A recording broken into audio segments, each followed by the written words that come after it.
the nature of these competitions? You guys have been on a great winning run. That at some point something like this will happen. As unpleasant as it is.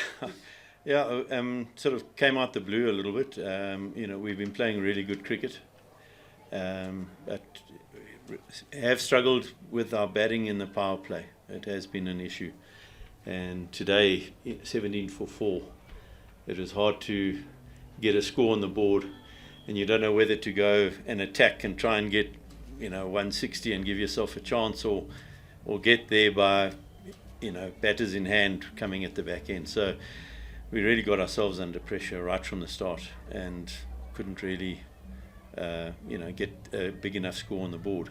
But I don't know, there's a lot of low scores around the country. I think the pitches haven't been quite flat, and there's been a lot of bonus points. I mean, we've been involved in I think this is our 7th game, and I think there are 5 bonus points, 4 and against. So that shows that there's been one-sided matches quite a lot. When you talk about your batting, I know you've shifted a lot of players around and moved and brought new guys in. Are you any closer to finding an answer other than Aiden? Well, Aiden has been doing well. Beddingham's been getting a few starts, but we really haven't had that guy come in and get an 80 or a 90 and get the game in our favour. So it's been a bit of a struggle, but it's been a struggle up front really. We've been able to get scores on the board even with poor starts, but today we really struggled to get back into the game after a poor start.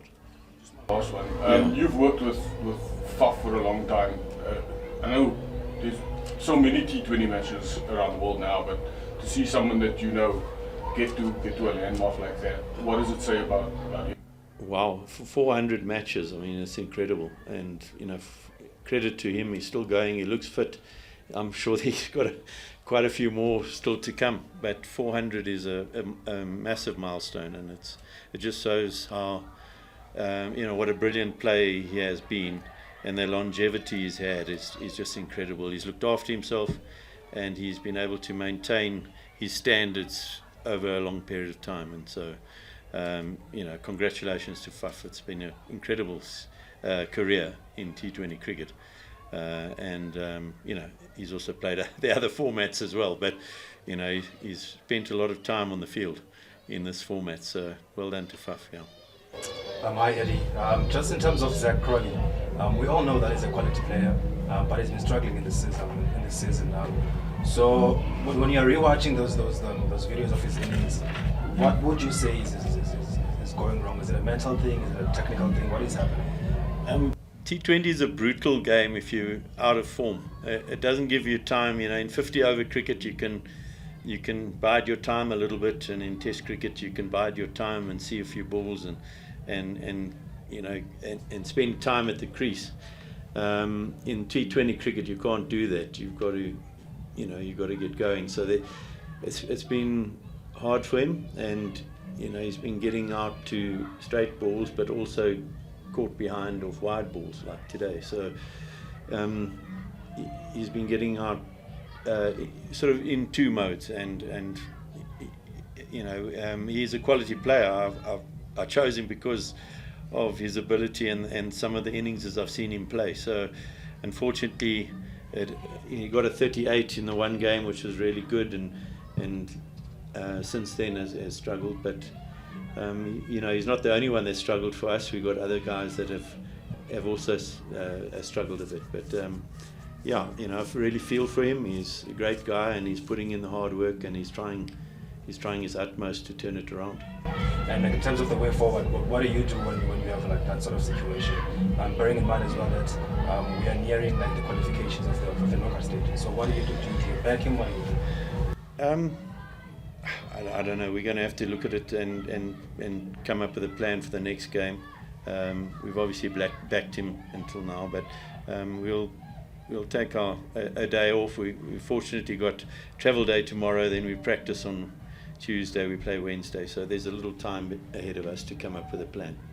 And then just lastly from me, who are the candidates for that opening spot? Is it Jordan? Jordan could open. He opened last year.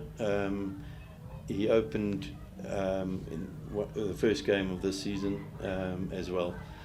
So he is a definite candidate. We've also got, we've got a number of others that could do the job. We could rejig our batting order.